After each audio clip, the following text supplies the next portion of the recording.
वन्दे महापुरुष ते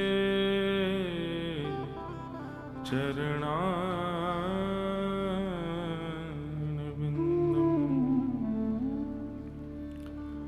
अस्ति स्वस्तरुणीकराग्रविगलत्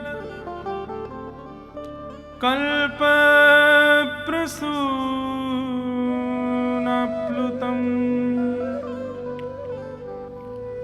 वस्तु प्रस्तुतवेणुनादलहरी निर्वाण निर्व्याकुलम् स्रस्त स्रस्तनिबद्धनी विविलसद्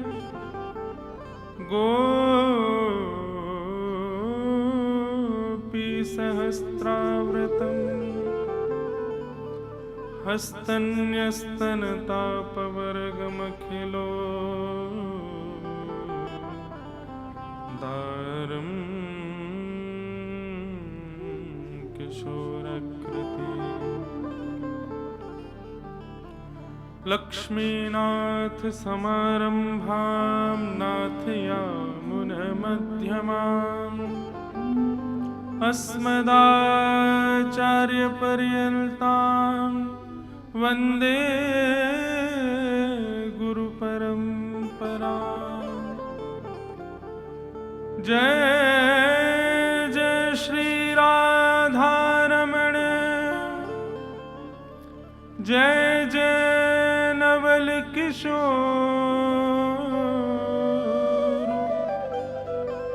जय गोपी चित चोर प्रभु, जय जय माखन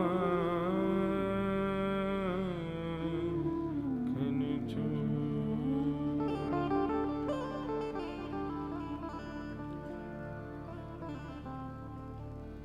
राधे गोविंद भजो राधे गोविंदा, राधे गोविंद भजो राधे गोविंदा, राधे गोविंद भजो राधे गोविंदा, राधे गोविंद भजो राधे गोविंदा, राधे गोविंद भजो राधे गोविंदा, राधे गोविंद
ताल बजा के गाओ। जय राधे राधे राधे राधे राधे गोविंदा।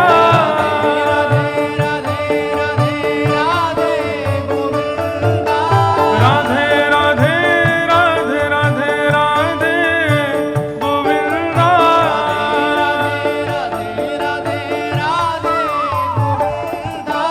राधे गोविंद भजो राधे गोविंदा। राधे गोविंद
श्री राधा रमण लाल की जय, श्री राधा वल्लभ लाल की जय।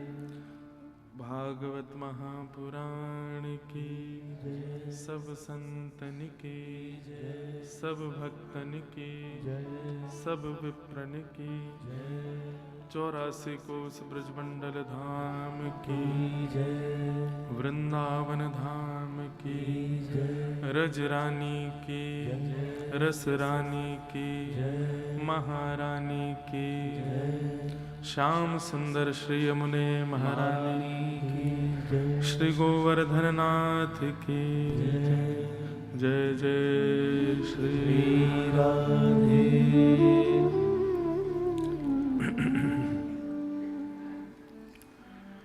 परम मंगल में परात्पर अखिलेश्वर अकारण करुणा वरुणालय भक्त वांछा कल्पतरु तड़ितुत विनिंदित पीतांबरधारी श्री बाल कृष्ण लाल की शब्दमयी वाणीमयी वांगमयी प्रतिमूर्ति हम आप सबके मध्य में विराजमान श्रीमद् भागवत महापुराण को बारंबार प्रणाम। मंच पर विराजमान समस्त विप्रवृंद, समस्त गंधर्वजन और आप सभी श्रोता भाई बंधु मातृशक्ति सबको बहुत बहुत जय श्री कृष्ण, जय सिया राम, जय श्रीमन नारायण। बहुत सर्दी लग रही है आप लोगों को, इसीलिए आवाज कम निकल रही है। भाव से बोलो जय श्री कृष्ण, जय सिया राम, जय श्रीमन नारायण, जय जय श्री राधे।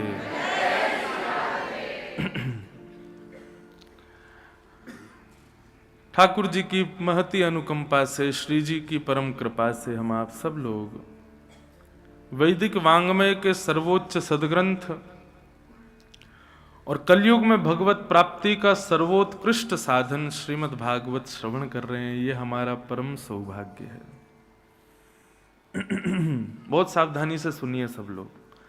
अब आपकी सारी क्रियाएं बंद, केवल हमको देखिए और सुनिए। फोन साइलेंट कर लीजिएगा और प्रधानमंत्री जी का भी आ जाए तो उठाना नहीं है, और उठाना है तो यहां से बाहर जाके ही उठाना है। यहां कोई वार्तालाप अब 7 बजे तक नहीं करनी है।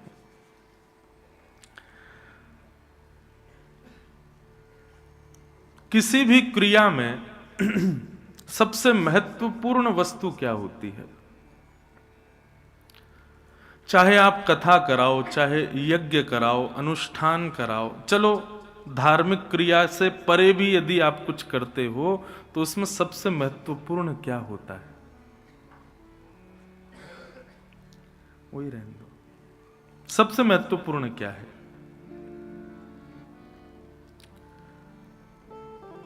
कार्य में व्यवस्थाएं कितनी हैं? कार्य के लिए हमने धन का व्यय कितना किया, व्यवस्थाएं कितनी की, मेहनत कितनी की, परिश्रम कितना किया, ये आवश्यक नहीं। उद्देश्य की शुद्धता वो बहुत जरूरी है। शुद्ध उद्देश्य ये सबसे महत्वपूर्ण है। आपने व्यवस्थाएं बहुत अच्छी कर दी, बहुत धन खर्च कर दिया, कथा कराई महाराज कलकत्ता में, बहुत बढ़िया पंडाल बनवाया, सबके भोजन की उत्तम व्यवस्था, रहने की उत्तम व्यवस्था, सबके लिए व्यवस्थित बहुत है, लेकिन आपका उद्देश्य वो शुद्ध नहीं है तो आपके द्वारा जितनी व्यवस्था और जितना धन आपने व्यय किया वो केवल और केवल श्रम माना जाएगा। लेकिन आप व्यवस्थाएं ज्यादा नहीं कर पाए, धन का व्यय भी ज्यादा नहीं कर पाए, जितनी क्षमता थी उतना कर पाए, लेकिन आपका उद्देश्य बहुत पवित्र था, उद्देश्य बहुत श्रेष्ठ था, तो आपकी वो सूक्ष्म क्रिया भी फलदायी होगी।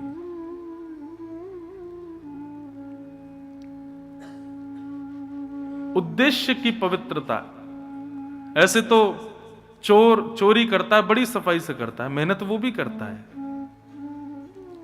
बड़ी लगन के साथ करता है, सब कुछ करता है, लेकिन उद्देश्य पवित्र नहीं है, इसलिए गुनहगार माना जाता है। मेहनत तो बेचारे ने की, कितने दिन से पूरी योजना बना रहा था, परिश्रम करके अर्धरात्रि में जब देखा घर के सब लोग सो गए तब खिड़की में से गया, द्वार से भी नहीं गया, पाइप पे चढ़ के ऊपर चढ़, कितनी मेहनत की उसने, मेहनत बहुत की, व्यवस्थाएं बहुत की, सब कुछ बहुत अच्छे से सफाई से किया, लेकिन उद्देश्य पवित्र नहीं है ना। परिश्रम लाभकारी है, धन का व्यय लाभकारी है, व्यवस्थाएं लाभकारी हैं, लेकिन कब? जब उद्देश्य पवित्र हो। ये बात मैं क्यों कह रहा हूं, आज यहीं से कथा प्रारंभ क्यों? क्योंकि अधिकतर लोग कथा कराते हैं और उनका उद्देश्य यदि पूछा जाए तो वो सुन के मुझे कभी कभी बड़ी हंसी आती है। हम किसी से पूछते हैं आपने कथा क्यों कराई, अब तो मैं पूछता ही नहीं क्यों, उत्तर सुन के अब मुझे कष्ट होता है कि अरे राम, इन्होंने तो इतना पैसा आदि सब खर्च किया, लेकिन उद्देश्य तो पवित्र नहीं है। उद्देश्य अधिकतर लोगों का यश की प्राप्ति, हमारे घर में सुख समृद्धि बनी रहे इसलिए, हमारे पितृ मुक्त हो जाएं इसलिए, हमारे पूर्वजों के लिए, हमारे उनके लिए नहीं। ये उद्देश्य आपका पवित्र नहीं है। मैं कथाओं में कहा करता हूं, अभी तो प्रारंभिक समय है इसलिए हम सब जगह कथा करते हैं, लेकिन आगे से नियम बना लूंगा मैं कभी कि पहले जो कथा कराना चाहते पहले अपना उद्देश्य बताओ, क्यों करा रहे हो, और जब हमें लगेगा कि हाँ इसका उद्देश्य ठीक है तब कथा सुनाने जाएंगे। क्यों? आप कहेंगे महाराज जी हम कर तो रहे हैं सब व्यवस्था, आप तो आओ बस। अरे केवल धन अर्जन करने और व्यवस्थाएं पूर्ति के लिए थोड़ी कथा है, कथा का एक उद्देश्य है, और वो उद्देश्य हम आपको अगर स्पष्ट करें तो कृष्ण प्राप्ति करम शाश्वत, बस इसके अतिरिक्त कोई उद्देश्य नहीं होना चाहिए। भागवत से लोग कहते हैं महाराज जी पितरों की मुक्ति के लिए हम कथा, अरे जिस परिवार में कथा होती है ना, जो व्यक्ति कथा कराता है उसको वो बल मिलता ही तब है जब उसके पितृ मुक्त हो जाते हैं। कथा कराने के बाद पितृ मुक्त नहीं होते, कथा कराने की क्षमता ही उसको मिलती है जिसके पुत्र मुक्त हो चुके हैं। आपके कार्यों की सिद्धि, आप जो कुछ भी है बंधुओं, सब हमारे हाथ में, हम सब कर सकते हैं, लेकिन यदि कोई साधन भगवत प्राप्ति करा रहा है तो उससे अन्य कोई कामना क्यों रखें हम? ब्राह्मण देवता घर पर आते हैं और जब अनुष्ठान कराते हैं तो हाथ में जल देते हैं, संकल्प लीजिए, और संकल्प कराते हैं आपका नाम गोत्र सब पूछ करके, और फिर कहते हैं कि किस लिए करा रहे हो भैया अनुष्ठान, तो आप कहते हो हमारे घर में सुख समृद्धि बनी रहे, वो वाली फैक्ट्री नहीं चल रही उसका नाम बोल देना, वो वाली फैक्ट्री चले, माता जी बीमार पड़ी हैं उनके लिए ऐसा हो। कभी मैंने नहीं सुना कि कोई संकल्प ऐसा किया गया हो कि सब मंगल है, बस कृष्ण हमको प्राप्त हो जाए, इस संकल्प से अनुष्ठान हम करा रहे हैं। आप विश्वास मानिए, इस उद्देश्य से, इस संकल्प से, इस दृढ़ता से आप कोई भी क्रिया करो, आपके सब कार्य अपने आप सिद्ध हो जाएंगे। हम कार्यों को ज्यादा सिद्धि देते हैं, भगवत भक्ति को कम देते हैं, इसीलिए वो योग्यता नहीं प्राप्त कर पाते।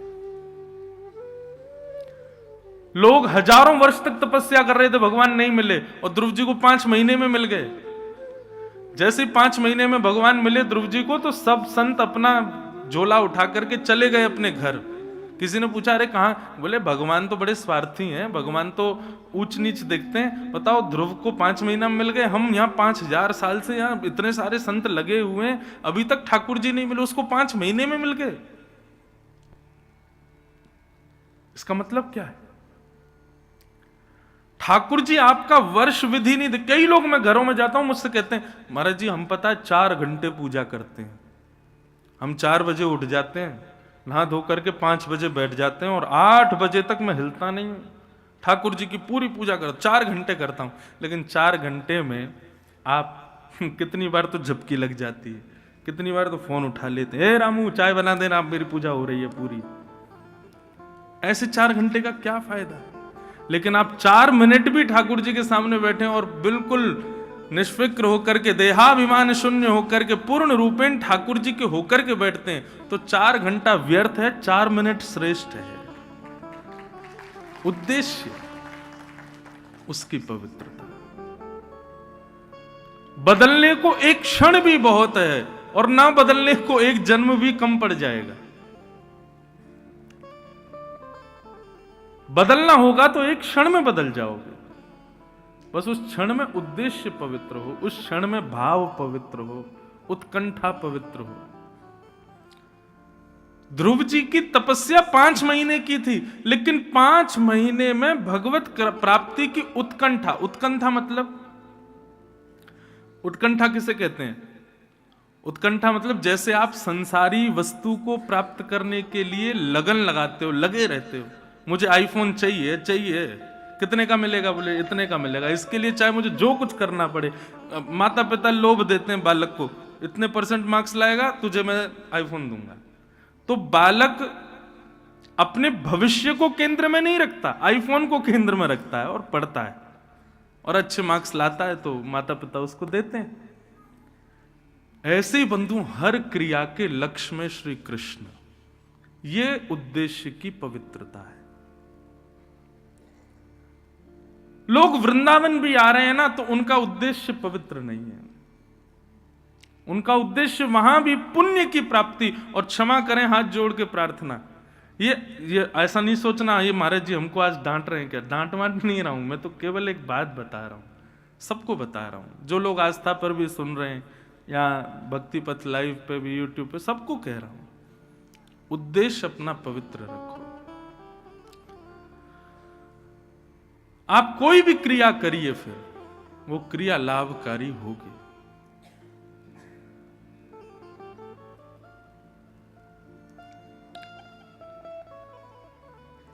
5000 वर्ष की तपस्या से ठाकुर जी नहीं मिले, 5 महीने की तपस्या में ठाकुर जी प्रकट हो गए। क्यों? क्योंकि ध्रुव की तपस्या में उत्कंठा बहुत थी, तड़प बहुत थी ठाकुर जी से मिलने की। स्वामी विवेकानंद ने पूज्य श्री रामकृष्ण परमहंस जी से जाकर के कहा मुझे भगवान से मिलाओ। रामकृष्ण परमहंस बोले 100 माला करके आओ, भगवान मिलेंगे। स्वामी विवेकानंद जल्दी जल्दी 100 माला करके आ गए। बोले गुरुजी 100 माला हो गई, भगवान नहीं मिले मुझे। बोले 1000 माला करो फिर मिलेंगे। 1000 माला जल्दी जल्दी कर दी, बोले भगवान नहीं मिले। बोले सुनो 5000 माला करो। 2-3 दिन तक लगे रहे महाराज, स्वामी विवेकानंद भगवान मिलेंगे, भगवान। 5000 माला हो गई, नहीं मिले। गुरुजी आप बता नहीं रहे भगवान कैसे मिलेंगे। रामकृष्ण परमहंस लेकर के गए गंगा के तट पर और कहा वस्त्र उतारो, डुबकी लगाओ। बोले क्यों? बोले भगवान से मिलवाता हूं तुमको। जैसे ही डुबकी लगाई तो विवेकानंद जी का सर डुबो दिया रामकृष्ण परमहंस ने। जैसे ही सर डुबोया तो छटपटाने लगे, व्याकुल हो गए। थोड़ी देर में जब हाथ हटाया तो बाहर आए, श्वास लेने लगे, पानी वानी पी गए थे, खांसने लगे। बोले गुरुजी आपने क्या किया? मेरा सर क्यों डुबा दिया आपने?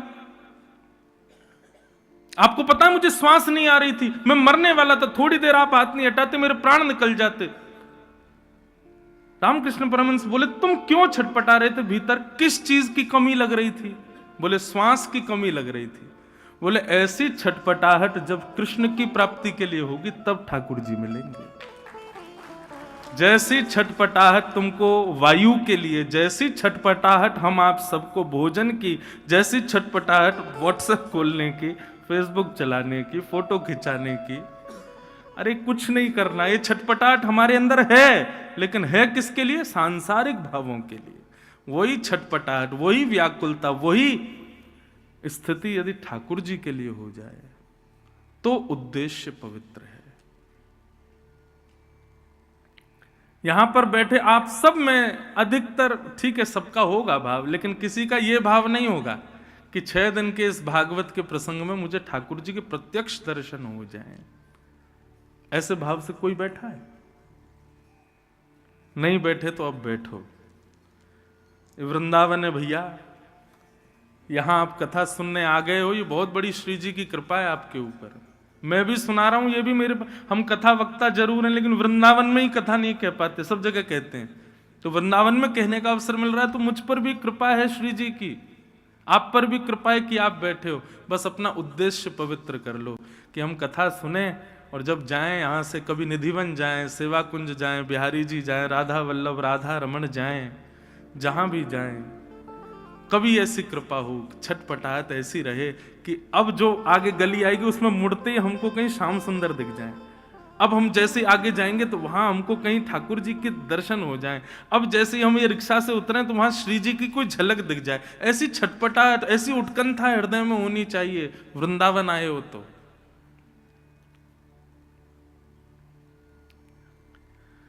उद्देश्य पवित्र रखो बंधुओं। श्रीमद् भागवत, मैं आपके सामने खुली बात कहूं, मैं कथाओं में भी कहता हूं, आप यदि धर्म अर्थ काम मोक्ष या सांसारिक किसी कामना से कथा सुन रहे हैं, करा रहे हैं, आपकी वो कामना कभी पूरी नहीं होगी।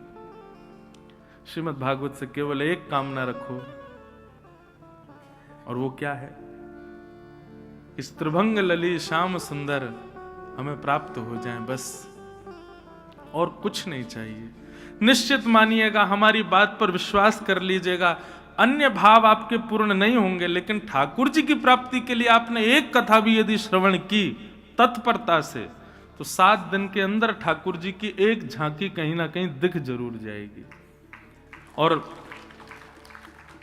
बता दें कैसे दिखेगी। सबसे पहले ठाकुर जी जब मन बनाते हैं किसी से मिलने का तो स्वप्न में आते हैं। सबसे पहले स्वप्न में दर्शन होता है ठाकुर जी का। स्वप्न में ठाकुर जी दिख जाएं, किसी से शेयर नहीं करना, किसी को बताना नहीं, कुछ नहीं, बस अपने हृदय में ही रखो, प्रसन्न हो जाना। हाँ, ठाकुर जी स्वप्न में आ गए, इसका मतलब ठाकुर जी हमको चुन चुके हैं मिलने के लिए। अब हमको और प्रयास करना है कि बस ये स्वप्न के ठाकुर जी प्रत्यक्ष आ जाएं। स्वप्न दर्शन के बाद अनुभव होगा, अनुभूति होगी, ऐसा लगेगा कि यहां ठाकुर जी हैं, यहां ठाकुर जी हैं। कोई पत्थर देखोगे उसकी आकृति में ठाकुर जी, बादल देखोगे तो उसकी आकृति में ठाकुर जी। हम हवाई जहाज में जब बैठते हैं तो खिड़की वाली सीट पे ही बैठता हूं, तो हमारे पंडित जी बोलते हैं, महाराज जी आप 5000 बार बैठ चुके हो, फिर भी खिड़की पे ही क्यों बैठते हो? मैंने कहा, मैं बादलों की आकृति देखता हूं, कभी कभी ठाकुर जी दिख जाते हैं। उस आकृति में कभी कभी ऐसा लगता है शामा शाम कहीं दिख जाएं, इसलिए खिड़की की तरफ बैठता हूं कि आकृतियां वो देखता रहूं। हमारी हर स्थिति, हर भाव ऐसे हो जाएं बंधुओं कि नकारात्मकता कहीं ना रहे। घर से निकलते छींकते हैं तो लोग पानी देते, पानी पियो, अशुभ है। नहीं, वैष्णवों के लिए कुछ अशुभ नहीं होता। जिसके चित्त में ठाकुर जी हैं उसके लिए सब चीज भावुक है, सब चीज अच्छी है। मीराबाई ने ब्याह के बाद कभी श्रृंगार नहीं किया, एक दिन श्रृंगार करके आई, परम सुंदर श्रृंगार किया, और उसी दिन उनके पति की मृत्यु हो गई। लोग कहने लगे ये अशुभ है, आज श्रृंगार किया तो आज पति नहीं प्राण त्याग दिए। पर नहीं, वैष्णव की कोई भी क्रिया अशुभ नहीं होती। सांसारिक व्यक्ति की हर क्रिया में भय बना रहता है, कुछ गड़बड़ी ना हो जाए, कुछ अशुभ ना हो जाए, कुछ गलत ना हो जाए। वैष्णव की कोई क्रिया गलत नहीं होती, उसकी हर क्रिया में सकारात्मकता होती है। इसलिए भैया और कोई उद्देश्य मत रखो, श्रीमद् भागवत जी से एक ही चीज मांगो कि बस हमको ठाकुर जी मिल जाए। 2024 का एक ही प्रण ले लो, आप कहीं भी जाओ, कुछ भी मांगो, कुछ भी करो, जो भी आपके मन में है। पर अब 2024 में हमारी कई एक बात मानना, किसी भी तीर्थ में जाओ, धाम में जाओ, कोई अनुष्ठान कराओ, संकल्प करो, कुछ भी करो, हर जगह एक ही कामना करो, बस श्याम सुंदर हमको मिल जाए, एक बार मिल जाए, ठाकुर जी हमको एक बार दर्शन दे दें बस।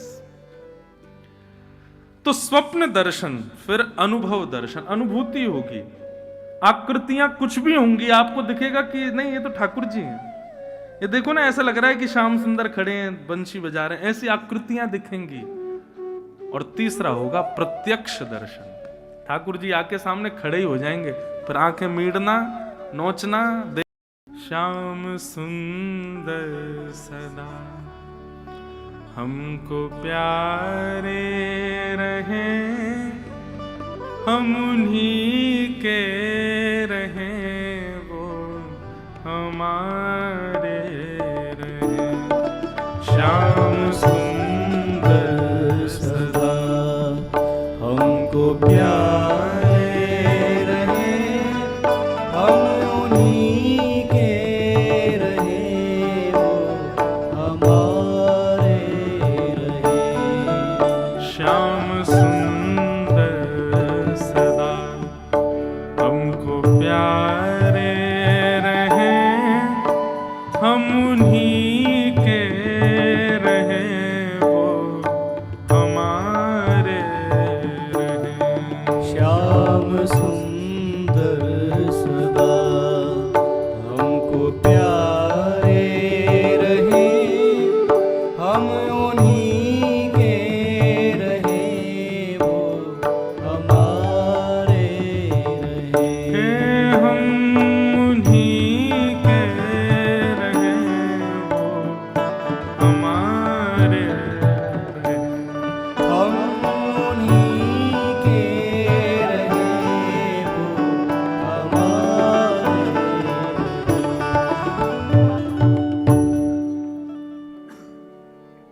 आइए अब भागवत के प्रथम स्कंद में प्रवेश करें। कल हम आप सब लोगों ने महात्म का श्रवण किया।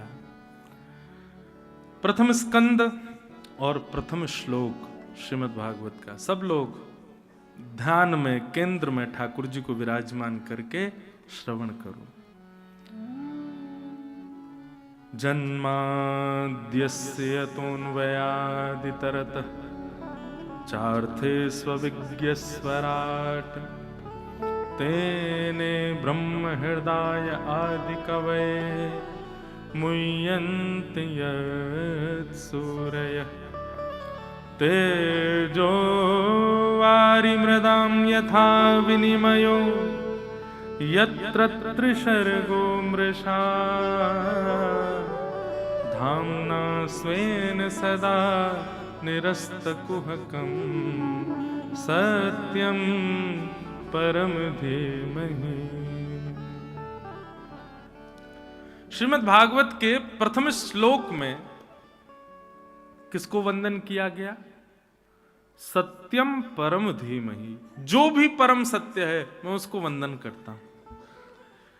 यहां पर स्पष्ट नाम क्यों नहीं लिया गया?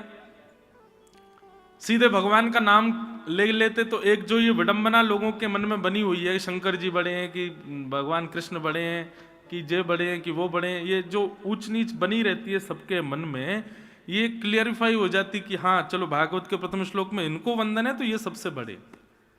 एक बात कहें बंधुओं, ये बड़ा छोटा ये हम संसारी लोगों की दृष्टि में होता है, देवताओं में ठाकुर जी में शायद ये भाव कभी नहीं होता होगा। ये हम मानवों के अंदर ही होता है कि ये ऊंचे हैं, ये छोटे हैं, ये बड़े हैं, ये नीचे हैं, ये काले हैं, ये गोरे हैं, ये धनवान हैं, ये निर्धन हैं। ठाकुर जी की दृष्टि में तो समत्व भाव होता है, सम। ये दृष्टि हमारी होती है कि हम ऊंच नीच देखते हैं। ठाकुर जी को इससे कोई अभिप्राय नहीं। बहुत सावधानी से सुनो। सत्यम परम धीमहि, यहां पर परम सत्य को वंदन किया गया। सत्यम धीमहि कह देते मैं सत्य को प्रणाम करता हूं, ऐसा भी नहीं। परम क्यों कहा? परम सत्य, परम सत्य कौन है? कलयुग केवल नाम आधारा, सुमिर सुमिर नर उतरे ही पारा। एक बात बहुत ध्यान से समझ लीजिए बंधुओं कि कलयुग में तीर्थ यात्राएं करना, बहुत मंदिरों में जाके दर्शन करना, ये इतना जरूरी नहीं है। कलयुग में तन को एक जगह बिठा करके मन से ठाकुर जी का नाम उच्चारण करना, ये बहुत आवश्यक है। कलयुग में नाम की प्रधानता ज्यादा है, दर्शन की प्रधानता, ठाकुर जी के श्रृंगार की प्रधानता, ठाकुर जी के उत्सवों की प्रधानता ठीक है, करनी चाहिए जब समय मिले, जब अवकाश हो, पर सबसे ज्यादा प्रधान है ठाकुर जी का नाम स्मरण। लेकिन आपको एक बात बताएं, व्यक्ति तीर्थ यात्रा कर लेता है, व्यक्ति उत्सव कर लेता है, ठाकुर जी की सेवा श्रृंगार कर लेता है, लेकिन उससे कहो एकांत में बैठ के नाम जपो, वो नहीं कर पाता। क्यों? मन एकाग्र ही नहीं है। बम्बई में मेरी कथा चल रही थी तो एक व्यक्ति बोला, महाराज जी जब मैं नाम जप करता हूं ना तो नेत्र बंद करता हूं तो मुझे ठाकुर जी नहीं, मुझे अप्सराएं दिखती हैं, मैं क्या करूं? सोचो, आप हंस तो गए सब लेकिन एक बात कहें, यहां पर बैठे भी 95% लोगों को भी ऐसा ही कुछ दिखेगा, ठाकुर जी नहीं दिखेंगे।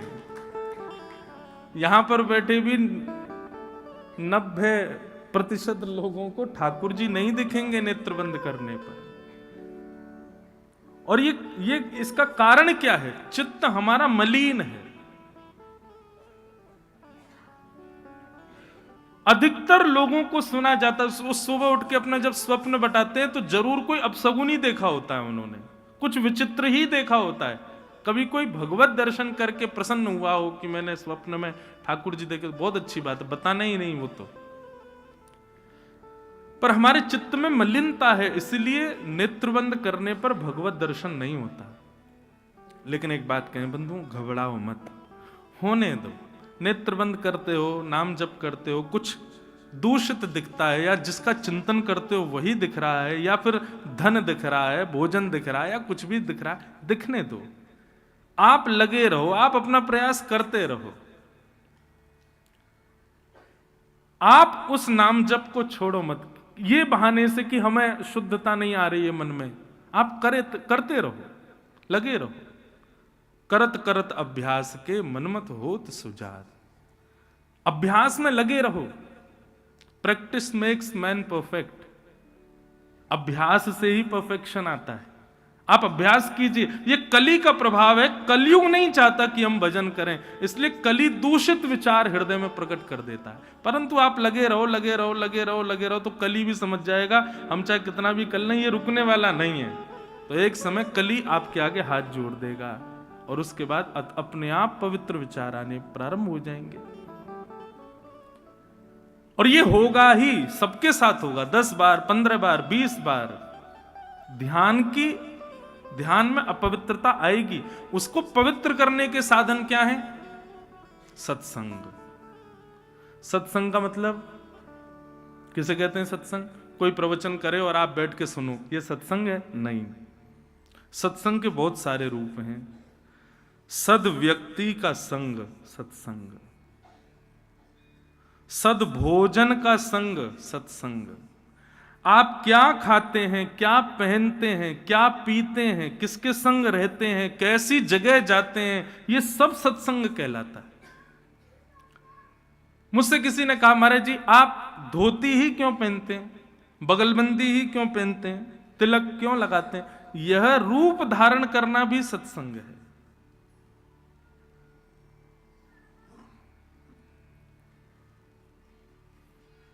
बाहर रोड पर कोई ठेले वाले ने कुछ चाट वाट बेच रहा हो, वहां आप लोग जाएंगे ना तो वो कुछ नहीं कहेगा, जैसा कहोगे बना के दे देगा। लेकिन धोती पहन के बगलबंदी पे तिलक लगाए हम जाएंगे ना तो हमसे वो 5 बार पूछेगा, महाराज जी मैं थोड़ा साफ कर दूं, मैं थोड़ा हाथ धो लूं, ये पवित्र है, शुद्ध है, कोई दिक्कत नहीं। अरे और छोड़ो, फ्लाइट में जो एरोस्टेज भोजन परोसने आती है ना, वो सबसे पूछती है वेज नॉन वेज, लेकिन हमारा रूप देख के वो नॉन वेज तो बोलती ही नहीं है।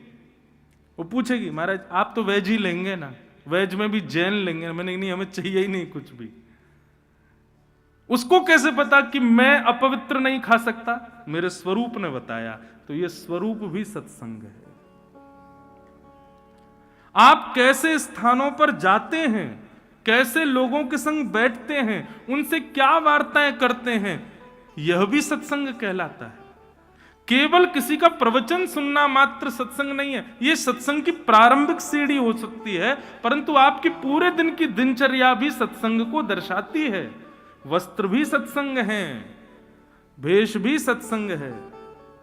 मीराबाई कहती है ना, हम लोग श्रृंगार करते हैं, किस लिए करते हैं? हम सजते हैं, साड़ी पहनते हैं, कुर्ता पहनते हैं, कुछ भी पहनते हैं, गले में हार पहनते हैं, कानों में कुंडल लगाते हैं, किस लिए?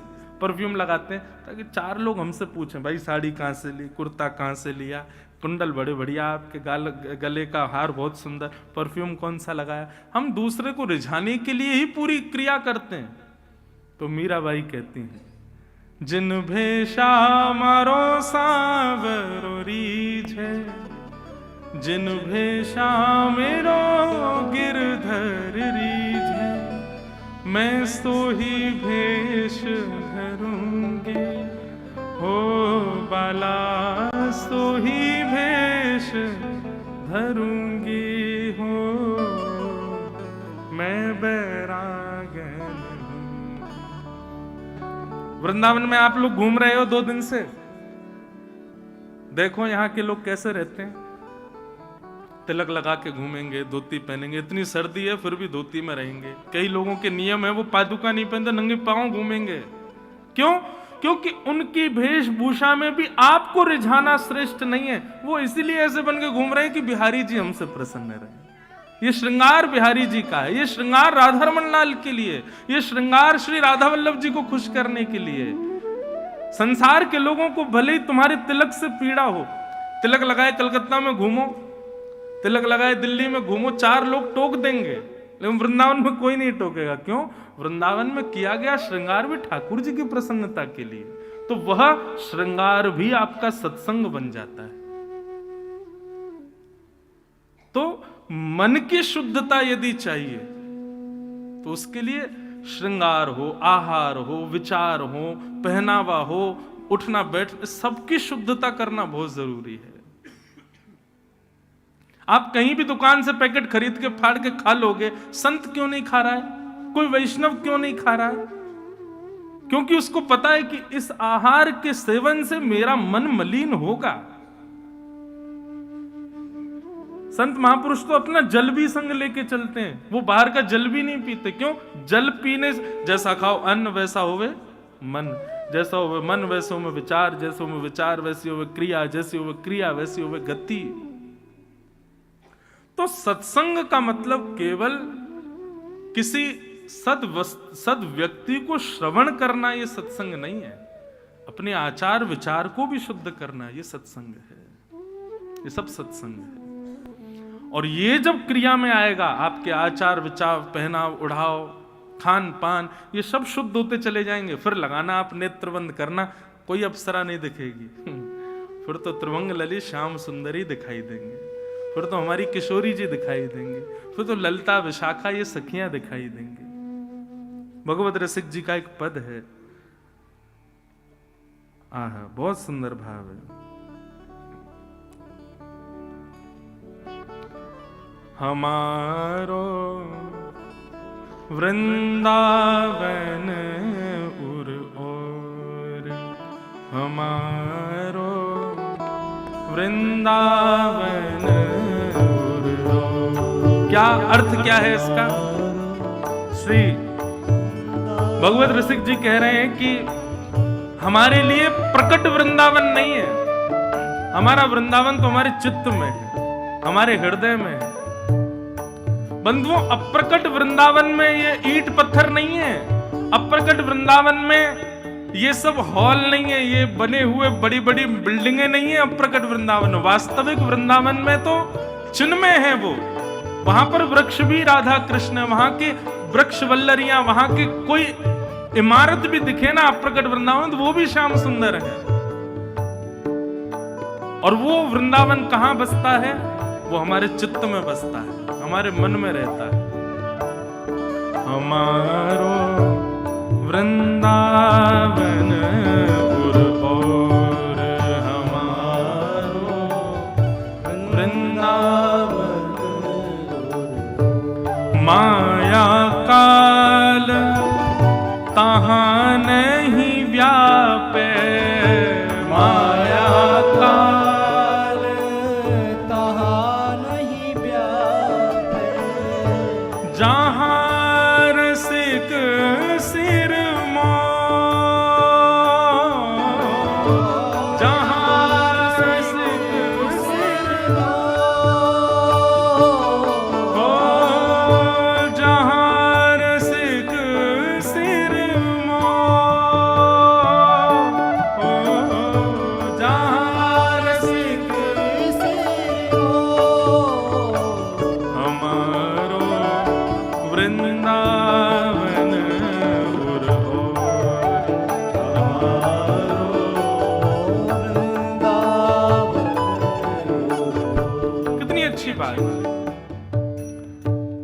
पर पुलिस खड़ी हो, वहां कोई चोरी कर सकता है? नहीं। जहां पर टीचर बैठा हो, वहां बच्चे शैतानी कर सकते हैं? नहीं। ऐसे ही हमारे जीवन में जितने भी पाप आते हैं वो मन से आते हैं। यदि उस मन में श्रीधाम वृंदावन विराजमान हो जाए तो कभी कोई पाप आएगा? कभी नहीं आ पाएगा। यहां पर कह रहे हैं माया काल तहां नहीं व्यापे जहां रसिक शिरमोर। बोले भैया तन से वृंदावन आ रहे हो, तन से वृंदावन में रह रहे हो, इसका कोई अभिप्राय नहीं है। तन को कहीं भी घुमा लो, तन जैसे यहां से बाहर जाएगा फिर बिगड़ जाएगा। इसलिए क्या करो, जितने समय के लिए वृंदावन आए हो प्रयास करो कि उतने समय में वृंदावन को चित्त में लेकर के चले जाओ। वृंदावन सदा चित्त में रहे तो वहां पर किसी भी प्रकार का पाप प्रवेश नहीं कर पाएगा। माया काल तहां नहीं व्यापे, माया काल तहां नहीं व्यापे, जहां रसिक सिरमोर, जहां रसिक सिरमोर, हमारो वृंदावन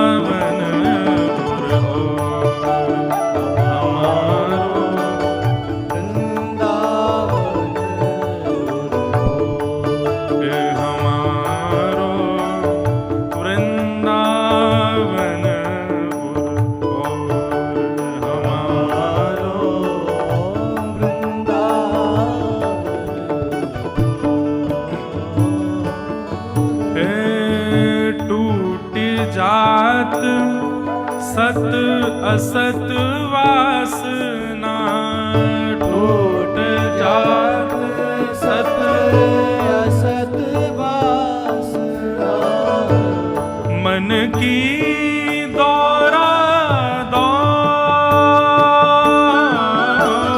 मन की दौरा दौड़,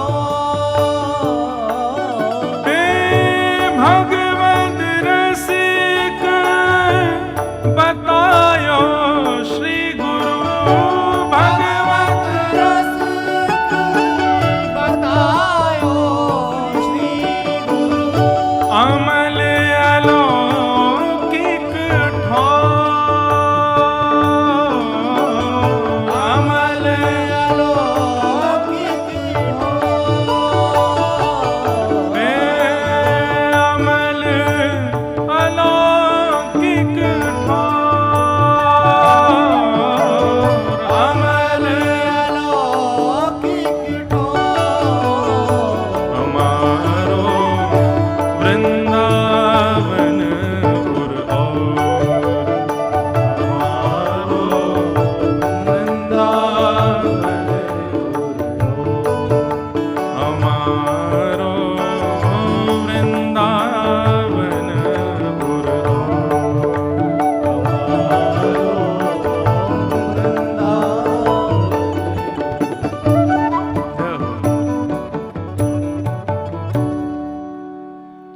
ये सब भगवत रसिकों की वाणी है।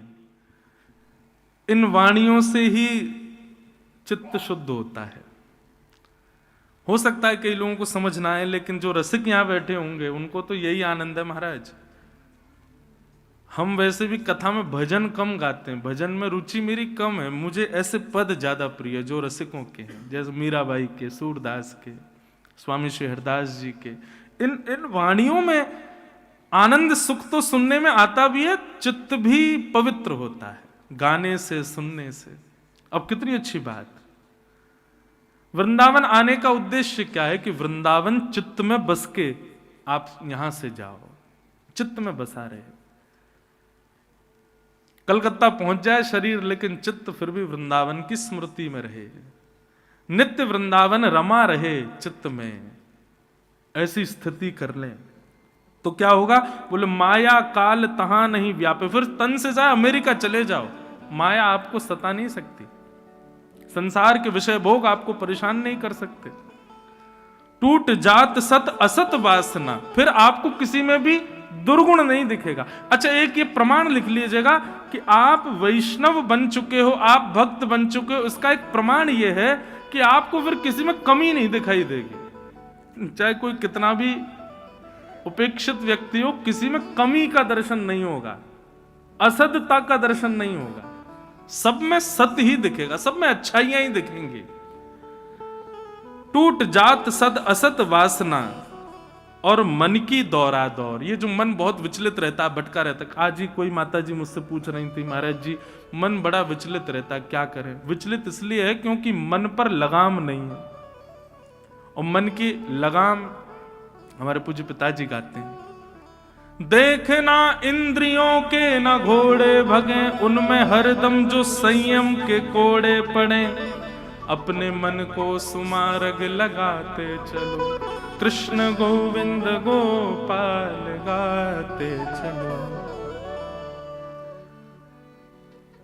हमारा जीवन एक रथ है, रथ के 4 पहिए होते हैं। हमारे जीवन रूपी रथ के भी 4 पहिए, धर्म, अर्थ, काम और मोक्ष। रथ पर बैठे, जीवन रूपी रथ पर बैठे हम लोग हैं। हम कौन? हम अर्जुन हैं। इस रथ को चलाने के लिए 10 घोड़े हैं। कौन कौन से? 5 कर्मेंद्रिय और 5 ज्ञानेंद्रिय। अब हम तो बैठे हैं, रथ भी हमारे पास है, 4 पहिए भी हैं, 10 घोड़े भी हैं, लेकिन 10 घोड़ों को यदि खुला छोड़ दो तो एक इधर भागे, एक उधर भागे, एक उधर भागे, रथ का क्या होगा? टूट जाएगा, छूट जाएगा, बर्बाद हो जाएगा। इसलिए क्या करो? बोले अर्जुन की तरह एक चालक, एक सारथी बैठा हो, और अर्जुन ने जिन सारथी को बैठा है उन्हीं को ही बैठा हो, वो सबसे बढ़िया सारथी है। ठाकुर जी ने महाभारत युद्ध में सारथी बन के सबको ये बात बता दी, हमसे बढ़िया ड्राइवर नहीं मिलेगा तुमको अपने जीवन रूपी गाड़ी चलाने के लिए, इसलिए हमको ही ड्राइवर बनाओ। ठाकुर जी को ही अपने रथ का सारथी, जीवन रूपी रथ का सारथी बनाओ, 10 इंद्रियों को उनको सुपुर्द कर दो, फिर देखना ये संसार की जो दौरा दौर मन की है, ठाकुर जी उससे ऐसे पार करा देंगे जैसे गाय के खुर का गड्ढा। मन की दौरा दौर भगवद रसिक बतायो श्री गुरु, अमल अलौकिक ठौर। ठौर किसे कहते हैं? डेस्टिनेशन। एक ऐसी अलौकिक डेस्टिनेशन, मतलब डेस्टिनेशन मतलब बस उसके आगे अब कहीं जाना ही नहीं है, वो ठौर है हमारी। और यही श्रेष्ठ है। हम लोग आध्यात्मिक पथ पर चली इसीलिए रहे ताकि हमारा मन उसको एक ठौर मिल जाए, और वो ठौर कब मिले? जब वृंदावन इस चित्त में विराजमान हो जाए।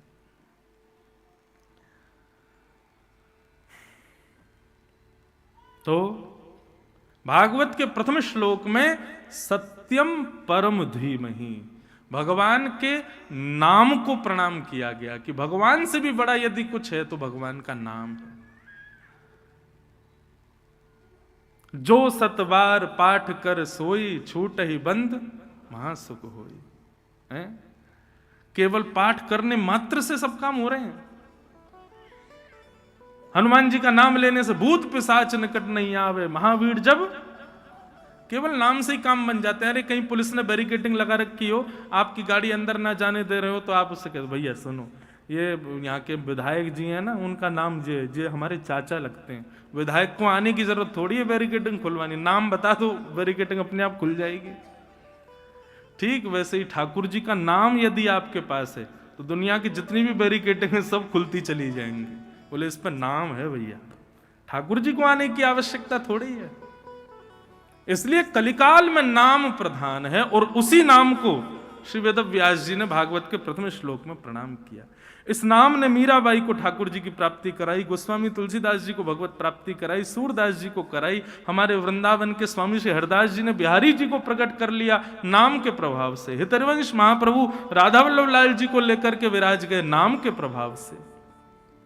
गोपाल भट्ट गोस्वामी जी ने राधा रमन लाल को प्रकट किया नाम के प्रभाव से। नाम इतना प्रभावशाली है, ठाकुर जी की आवश्यकता नहीं, दर्शन की आवश्यकता नहीं, तीर्थ की आवश्यकता नहीं, केवल नाम कल्याण कर देगा।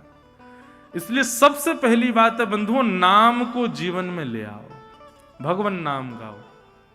हरे कृष्ण कृष्ण कृष्ण हरे हरे, हरे राम राम राम हरे हरे। महामंत्र श्री कृष्ण गोविंद हरे मुरारे, हे नाथ नारायण वासुदेव। ठाकुर जी का मंत्र, युगल मंत्र, राधे कृष्ण कृष्ण कृष्ण राधे राधे, राधे श्याम श्याम श्याम राधे राधे। सुलभम भगवन नाम जिह्वाच वशवर्तिनी, तथापि नरकम यान्ति किमाश्चर्य मतः परम। भगवान का नाम बहुत इजी है, कोई भी गा सकता है। छोटे छोटे बच्चे जब वो बोलना सीखते हैं ना, उनसे आप माँ बुलवाओ, पापा बुलवाओ, भैया बुलवाओ, कुछ भी बुलवाओ, कठिनाई होगी। लेकिन आप कभी प्रयास करना, कोई बालक जन्म ले घर में, जैसे ही 8-9 महीने 10 महीने का हो जाए, उसको ठाकुर जी का नाम बुलवाओ, बोलो राम राम, बोलो राधे राधे, कितनी जल्दी सीख जाएगा वो। भगवान का नाम बड़ा सुलभ है, कोई भी गा सकता है, और उसको गाने वाली जीव हमारे वश में है। लेकिन फिर भी नरक के द्वार खुले हुए हैं, इससे बड़ा आश्चर्य कोई नहीं है। क्योंकि नरक के द्वार बंद ही नाम करता है, उस नाम को हम गाते नहीं, इसीलिए तो नरक के द्वार खुले। इसलिए नाम आश्रित हो जाओ, नाम का आश्रय ले लो। सत्यम परम धीमहि, ऐसे भगवान के परम सत्य नाम को हम बारंबार प्रणाम करते हैं। श्रीमद् भागवत के 2 श्लोक में 4 बातें बताई गई, विषय, अधिकारी, संबंध और प्रयोजन। सबसे पहली बात, भागवत का विषय क्या है कि धर्म प्रोजत कैतवोत्र परमो निर्मत्सराणाम सताम, वैद्यम वास्तवमत्र वस्तु शिवदम तापत्रयोन्मूलनम। श्रीमद्भागवते महामुनि कृते किंबा परैरीश्वर, सद्यो हृद्यवरुध्यते त्रिकृतिभिः शुश्रूषुभिस्तच्छणा। बहुत ध्यान से सुनिएगा। सबसे पहली बात, भागवत का विषय क्या है। भागवत सुनने से हम पर भागवत जी का लाभ हुआ, यह पता कैसे चले? तो कहते हैं धर्म प्रोजत कैतवोत्र परमो। श्रीमद् भागवत सुनने के बाद श्रोताओं के हृदय में परम धर्म करने की बहुत इच्छा होने लग जाए, तो समझो आपने कथा का विषय समझ लिया। अब परम धर्म किसे कहते हैं? धर्म और परम धर्म, ये भी 2 बातें। धर्म का अभिप्राय है, आप दुकान चलाते हो, ये धर्म है। आप बिल्कुल निष्ठा से अपना बिजनेस करते हो, यह धर्म है। अपने जीवन यापन के लिए, अपने बच्चों की परवरिश के लिए, अपने परिवार के लिए आप जो कोई भी सत्कर्म कर रहे हो, वो सब धर्म कहलाता है। संसार में रहने के लिए, मान प्रतिष्ठा यश वैभव प्राप्ति के लिए, 3 समय की रोटी पाने के लिए जो भी आप कर्म कर रहे हो, वो सब धर्म है। लेकिन अपने आत्म कल्याण के लिए, भगवत प्राप्ति के लिए, भगवत दर्शन के लिए, अपनी आत्म सुख के लिए जो आप कर्म कर रहे हो, उसको कहते हैं परम धर्म। बताओ, आप कथा सुन रहे हो, यह धर्म है कि परम धर्म है? क्या है? जोर से बोलो, जो सो गए वो उठ जाएंगे। हाँ, परम धर्म। क्यों? यहां पर आपके तन के लिए आप कुछ नहीं कर रहे हो, मन के लिए। एक और बात कह दें, तन के लिए जो कुछ भी किया गया है वो सब धर्म है, लेकिन मन की शुद्धता के लिए जो आप करते हो वो परम धर्म। गंगा स्नान भी धर्म है, क्योंकि तन ने डुबकी लगाई। तीर्थ यात्राएं करना भी धर्म है, क्योंकि तन ने जाकर के भ्रमण किया। लेकिन नेत्र बंद करके भगवत स्मरण करना ये धर्म नहीं है, ये परम धर्म है। क्यों? वहां मन के लिए आप कर रहे हैं। तो ज्यादा इसको कॉम्प्लिकेटेड नहीं, सिंपल डेफिनेशन यही है, तन की उपस्थितियां जहां जहां हो रही हैं वो सब धर्म, लेकिन मन की उपस्थिति शुद्धता से भगवत कार्यों में जहां होती है वो परम धर्म। परम धर्म। कथा में धर्म भी हो रहा है क्योंकि तन से भी आए हो, लेकिन तन से भले ही यहां आ जाओ, मन से नहीं आओगे तो कथा सुनना भी व्यर्थ है। तो मन की उपस्थिति है, इसलिए ये परम धर्म है। कथा सुनने के बाद श्रोताओं के हृदय में अधिकतर परम धर्म करने की इच्छा प्रकट होने लग जाए, समझो कि उन पर कथा ने प्रभाव डाला है। मतलब तन से धर्म करें इसकी अभिलाषा इतनी नहीं होगी, पर मन से हमारा हो, मन से हम कुछ करें, मन से पुण्य करें, मन से भगवत स्मरण करें। इसका मतलब आलसी हो जाओ ये नहीं है। महाराज जी ने बढ़िया बताया है, बोले तन से करना इतना जरूरी नहीं, मन से ज्यादा करना जरूरी है। सुबह उठ जाओ महाराज अब चलो बद्रीनाथ हुआ है, हम मन से ही सोच लिया बद्रीनाथ हुआ है। भैया बिहारी जी चलो वृंदावन, नहीं महाराज जी बोल के गए मन से जाना है, मन ही घूम आएगा हमारा, अब क्या करें। ऐसे तो फिर आलसी हो जाओगे, आलस से नहीं। मन की उपस्थिति का कारण कि मन से ठीक है बिहारी जी जाना भी उचित है, बद्रीनाथ भी जाना उचित, पर मन को गतिशील हो, मन का प्रभाव दिखे हमारे जीवन पर, तब मन से किया गया जो क्रिया है वो परम धर्म कहलाएगा। परम धर्म, धर्म और परम धर्म। तो भागवत का विषय क्या है? परम धर्म के प्रति ज्यादा रुचि, मन की शुद्धता, मन की उपस्थिति में ज्यादा रुचि रहे तो समझो वो परम धर्म है। तो ये भागवत का विषय। दूसरा, भागवत का अधिकारी कौन है? श्रीमद् भागवत सुनने और कहने का अधिकार किसको मिला है? क्यों? यहां पर भी कोई प्रमाण चाहिए। हाँ, निर्मत सराणाम सताम। भागवत का अधिकारी कैसा होना चाहिए? बोले मात्सर्य दोष से रहित होना चाहिए, उसके अंदर मात्सर्यता नहीं होनी चाहिए। मात्सर्यता किसे कहते हैं? दुख के 3 कारण बताए जाते हैं शास्त्रों में। दुख का पहला कारण क्या है? कर्म, जैसा करोगे भोगोगे। दुख का दूसरा कारण क्या है? काल, समय। कभी कभी आप कर्म अच्छे कर रहे हो लेकिन समय अच्छा नहीं। और दुख का तीसरा कारण क्या है? स्वभाव। कई लोगों के स्वभाव ही दुखी है। क्यों रो रहे हो भैया? बोले रो नहीं रहा, मेरा चेहरा ही ऐसा है। कई लोग वैसे दुखी रहते हैं, कितना भी अच्छा कर लो फिर भी दुखी हैं वो। तो दुख के ये 3 कारण, परंतु कलयुग में एक दुख का एक और कारण है, चौथा। क्या? दूसरे के सुख का दुख। ये सुखी क्यों है? ये हंस क्यों रहा है? ये इतना खुश क्यों है? इसकी खुशी मुझसे देखी नहीं जा रही। तो दुख का चौथा कारण कलयुग में क्या है? दूसरे की प्रसन्नता, दूसरे का हंसना, दूसरे का खुश होना, ये हमारे दुख का कारण बन जाता है। और बड़े शहरों में तो ये बहुत ही ज्यादा है। दूसरे का सुख कोई नहीं देख सकता, दूसरे के सुख में लोग सुखी नहीं होते। तो ये जो चौथा वाला जो गुण है, ये जिन लोगों के अंदर ये दोष है, जो दूसरों के सुख से दुखी होते हैं, ऐसे व्यक्ति को ना तो कथा सुनने का अधिकार है और ना कथा कहने का अधिकार है। मात्सर्य दोष से युक्त व्यक्ति वो कथा सुन भी नहीं पाएगा और कथा सुना भी नहीं पाएगा। कहने का अभिप्राय यह है कि वो मंच पर बैठ जाए वक्ता बन के, लेकिन मात्सर्य दोष उसके हृदय में, तो उसकी कथा प्रभाव नहीं डाल पाएगी किसी के चित्त पर।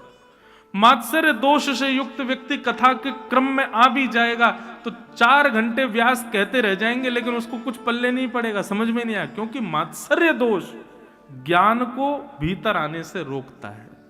मात्सर्य दोष दूसरे पर प्रभाव डालने से रोकता है आपकी वाणी को। इसलिए भागवत का अधिकारी कौन? मात्सर्य रहित व्यक्ति। एक काम, हमारी कही एक बात मानिएगा, जब आप लोग वापस अपने अपने घर जाओ, मैं एक बात कहता हूं कथाओं में कि जब अपने घर जाओ कथाएं सुन के, तो उस व्यक्ति से जरूर मिलिएगा जिससे आपको कभी ईर्ष्या थी। और एक बात बताएं, दूध का धुला कोई नहीं, ईर्ष्या एक ना एक बार सबको होती है।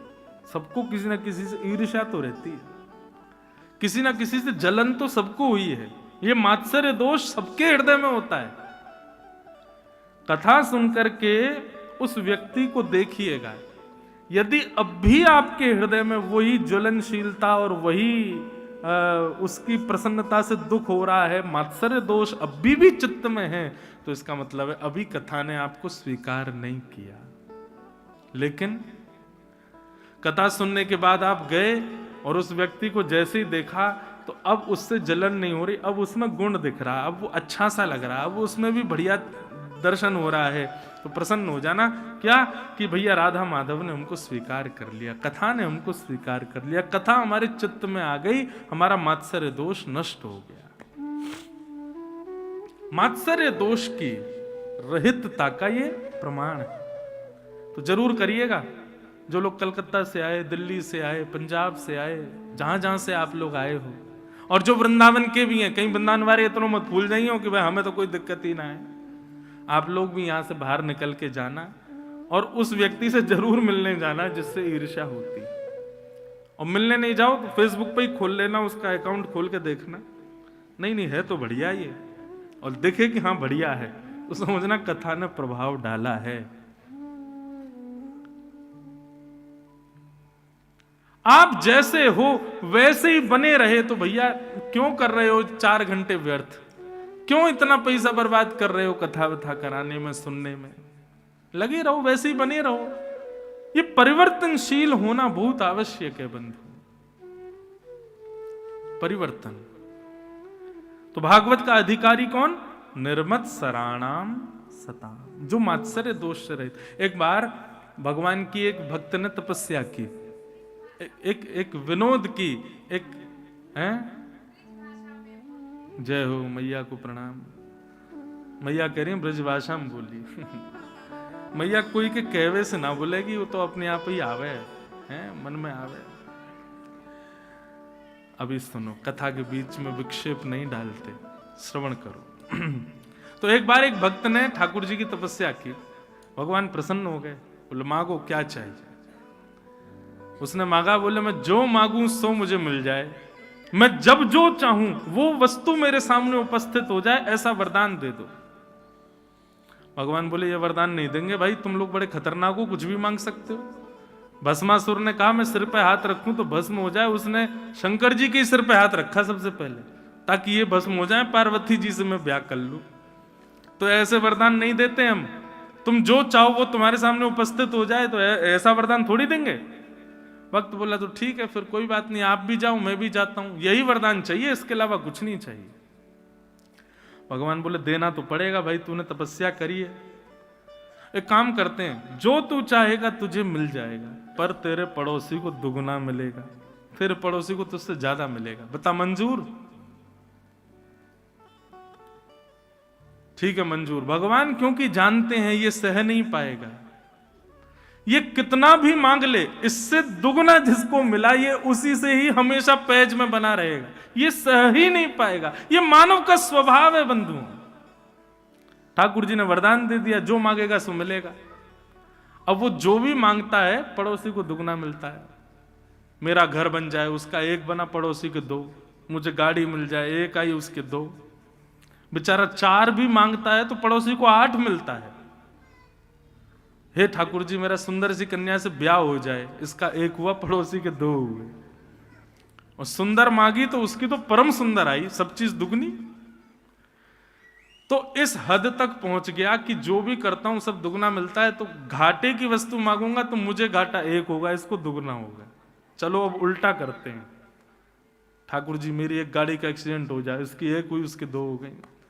मेरी पत्नी पधार जाए, इसकी तो 1 ही मरे, उसके दोनों मर जाएंगे। हे ठाकुर जी मेरी एक आंख फूट जाए, मैं तो 1 से ही अंधा होऊंगा, 1 से तो दिखेगा, उसके दोनों फूटेंगे। इसको कहते हैं मात्सर्य दोष। ये मात्सर्य दोष से रहित होना पड़ेगा। और एक बात बोलूं बंधुओं, आपका गंगा स्नान, आपकी तीर्थ यात्रा, आपका संत संग, आपका संत भोजन, ब्राह्मणों को दान, कथा सुनना, ये जितने भी पुण्य बताए गए हैं, इन सब पुण्यों का फल यही है कि आप मात्सर्य दोष से रहित हो जाओ। अगर मात्सर्य दोष हृदय से नहीं गया, आपके द्वारा की गई सब श्रम एव ही केवलम, सब श्रम है। बहुत बड़ी बात है, इसको समझ लीजिए बस। भक्ति में भी ये दोष आ जाता है बंधु, हम तो देखते हैं। अब किसी शहर में गए, वहां का एक व्यक्ति है, वो हमसे थोड़ा प्रेमी है, हमने एयरपोर्ट से फोन कर दिया भाई हम आ रहे हैं, व्यवस्था रखना, तो उसने व्यवस्था कर ली। अब उसके यहाँ चले गए, उसके यहाँ हम रह रहे हैं। अब कोई और मिलने वहां आ जाए तो उस व्यक्ति को ये रहता है कि महाराज जी मेरे यहाँ आए, ये क्यों आ गया यहाँ पे, इसको ये प्रणाम क्यों कर रहा है, इसको महाराज जी। यह भी एक दोष है। भक्ति होने के बाद भी ये दोष नहीं जाता है तो समझो आपकी भक्ति व्यर्थ है। सब श्रेष्ठ हैं, सब गुणवान। मीराबाई के चरित्र में आता है कि किसी काले व्यक्ति को, जिसको सब देख के हंसते थे, मीराबाई उसको देख के रो जाती थी। वो कहता आप रो क्यों रही हो? बोले मैं ये इसलिए रो रही हूं, ठाकुर जी ने तुम पर कितनी बड़ी कृपा की है। बोले क्यों? वो ठाकुर जी ने कितनी बड़ी कृपा दी कि अपना रंग तुमको दे दिया। हमको तो इसका भी अधिकारी नहीं समझा ठाकुर जी ने, तुमको इसका अधिकारी तो समझा कि अपना वर्ण तुमको दिया है। सोचो कैसी मीराबाई, उसमें भी गुण देख रही हैं। और ये केवल वैष्णवों का गुण नहीं, ठाकुर जी भी ऐसे ही है। कुब्जा का प्रसंग आता है भागवत में, 3 जगह से कमर टेढ़ी उसकी, जिसको देख करके कोई बात नहीं करता था, उसको ठाकुर जी भागवत में संबोधन करते हैं, अरे सुंदरी तुम कहां जा रही हो। संसार के लोग धनवान व्यक्ति से मित्रता करते हैं, ठाकुर जी का मित्र कौन? सुदामा, जिसके घर में 3 दिन भोजन ही नहीं बन पाता है हफ्ते में। अरे जीवन में कुछ लाने भी है ना गुण, तो ठाकुर जी के गुण ही लिया हो। ठाकुर जी के गुण कितने सुंदर हैं, कितने पवित्र हैं, कितने शुद्ध हैं। भगवान मात्सर्य दोष से रहित हैं, ऐसा ही हमको भी होना चाहिए। तो मात्सर्य दोष से बचो। भागवत का अधिकारी कौन? मात्सर्य दोष से जो रहित है। और तीसरी बात, श्रीमद् भागवत का संबंध क्या है? भागवत सुनने से हमारा किससे संबंध होता है? बोलो वैद्यम वास्तव मत्र वस्तु शिवदम। ठाकुर जी से संबंध हो जाएगा, और वो भी कैसा? कल्याणकारी, कल्याणकारी संबंध होगा। भागवत की कथा सुनने से और कोई लाभ नहीं है बंधु, एक ही लाभ है बस, और वो लाभ सबसे बड़ा लाभ है कि ठाकुर जी हमारे हो जाएंगे, बस और कुछ नहीं। और भागवत का प्रयोजन क्या है? बोले तापत्रयोन्मूलनम। जैसा कि मैंने कल भी कहा था, आज भी कहूं, कथा में नित्य आने वाला, नित्य कथा को जीवन बनाने वाले व्यक्ति के जीवन में फिर ताप अनुभव नहीं होते। श्री कुम्भनदास जी, नाम सुना आपने? वैष्णवों ने सुना होगा, जो नए हैं उन्होंने नहीं सुना होगा। अष्ट सखाओं में एक सखा हुए श्री कुम्भनदास। क्या नाम था? कुम्भनदास। तो श्री कुम्भनदास जी, उनके पास ज्यादा धन नहीं था। कैसे थे? तिलक भी लगाते थे ना, तो एक कठौते में जल भर के और उसमें अपनी परछाई देख करके तिलक लगाते। मतलब शीशा भी नहीं था उनके घर में, इतने दीनहीन थे। एक बार अपनी भतीजी से बोले, अरे सुन जल्दी तेने कठौता लेके आ, मुंह को तिलक लगाना है। तो भतीजी बोली, आरसी तो पड्डा पीगो। क्यों? जल है ना, वो तो बछड़ा पी गयो। तो फिर दूसरा जल भर के लाए। इतने दीनहीन थे। एक बार लेकिन ठाकुर जी उनकी गोद में खिलते थे। एक बार ठाकुर जी उनकी गोद में बैठे थे और बैठ करके कुम्भनदास जी के साथ में लीला कर रहे थे। इतने में ठाकुर जी ने कृपा की, बोले कि कुंभना के पास में ज्यादा पैसा ना आए, कोई राजा के हृदय में मैं ऐसी भावना प्रकट करूं कि वो राजा दान करवे के काजे ब्रज में आवे और कुम्भनदास को खूब सारी संपत्ति दे जावे। ठाकुर जी ने ऐसा मन बनाया। और एक दिन एक राजा भ्रमण करता हुआ गोवर्धन गया, उसके हृदय में ठाकुर जी ने प्रेरणा प्रकट की। संतों को दान देता देता जैसे कुम्भनदास जी की कुटिया में गया, राजा के आते ही ठाकुर जी जो गोद में बैठे थे ना, ठाकुर जी वहां से अंतर ध्यान हो गए। राजा ने आकर के प्रणाम किया, पर कुम्भनदास जी दूर रहे थे। अरे कहां चले गए मेरे जय जय, कहां चले गए? अरे मेरो लाला कहां चलोगे? उठा उठा करके वस्त्रों को ढूंढे, मेरो लाला कहां चलोगे? सोने चांदी हीरे जवाहरात सब सामने रख दिए। बोले भगवान मैं दान करने आया हूं, ये सब ले लो। कुम्भनदास जी बोले तो दान की पड़ रही है? ए मेरे हृदय को सबसे बड़ा रत्न तो मुंह को छोड़ के चलोगे, इन सबन ने लेके आयो है, जरूर इन सबन के मारे ही वो चलोगे हो। ले जा, या को मोह ना चाहिए, कोई और को दे दियो।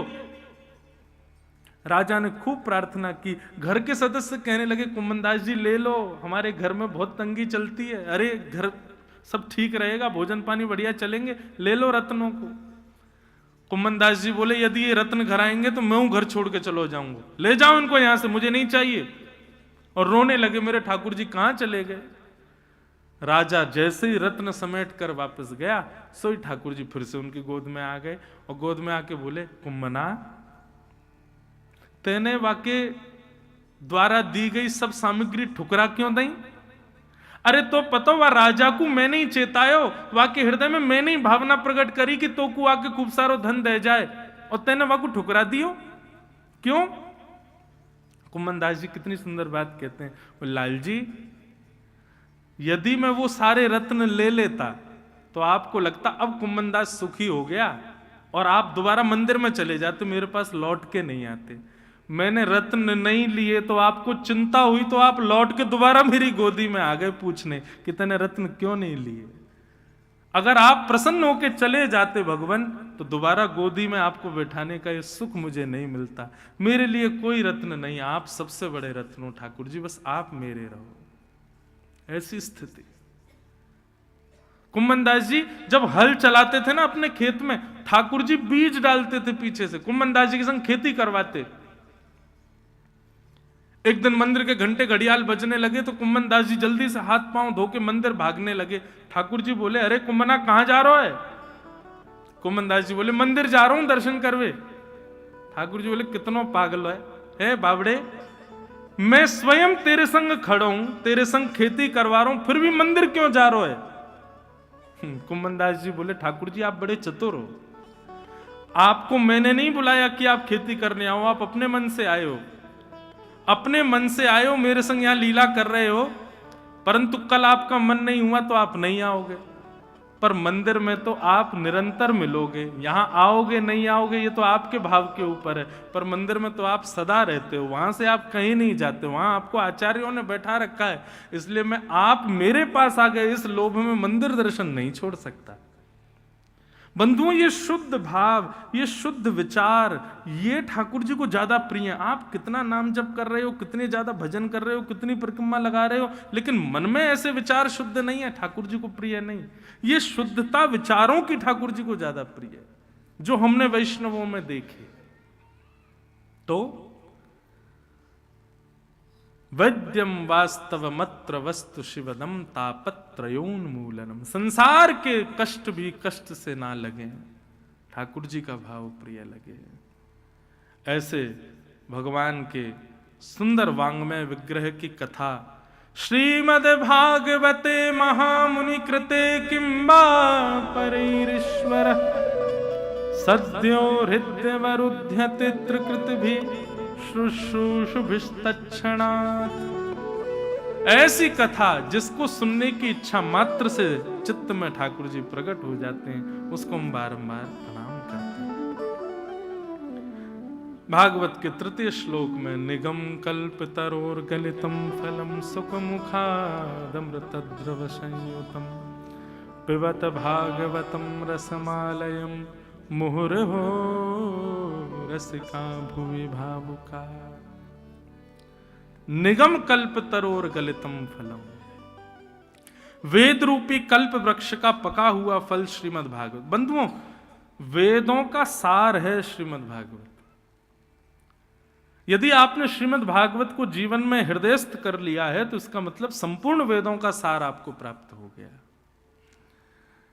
सुख मुखाद अमृत द्रव संयुतम। अब ये तीसरा श्लोक जो है ना, अभी तक श्रोताओं के लिए थी बातें, अब ये तीसरा श्लोक वक्ता के लिए है। वक्ता को कैसा होना चाहिए? बोले सुख के जैसा, यानी कि तोते के तरह होना चाहिए। तोता क्या करता है? बोले फल में और मिठास कर देता है। श्रीमद् भागवत रूपी फल मीठा है, पर वक्ता को चाहिए और मीठा करके श्रोताओं को परोस दे, सुख की तरह।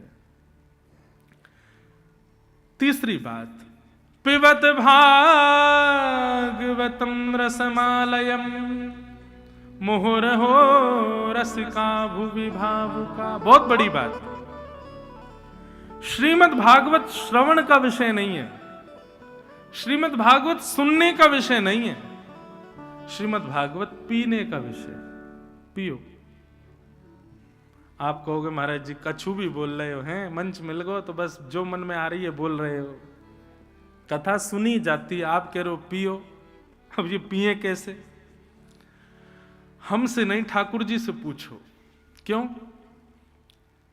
जब सुनने के लिए कानों में यंत्र है तो ये बाहर दोने क्यों बनाए ठाकुर? ये दोना जैसे क्यों बना दिए? इनका क्या अभिप्राय? हमारे तन में हर अंग का एक ना एक अभिप्राय, पर इसका कोई अभिप्राय बताओ मुझे, इसका क्या अभिप्राय? इसका केवल 2 अभिप्राय हैं, और वो दोनों अभिप्राय भी कोई सार्थक नहीं है, बस जबरदस्ती के हैं। पहला तो कुंडल पहन लो, और दूसरा चश्मा लग गया तो चश्मा टांग लो। तीसरा इसका कोई अभिप्राय नहीं।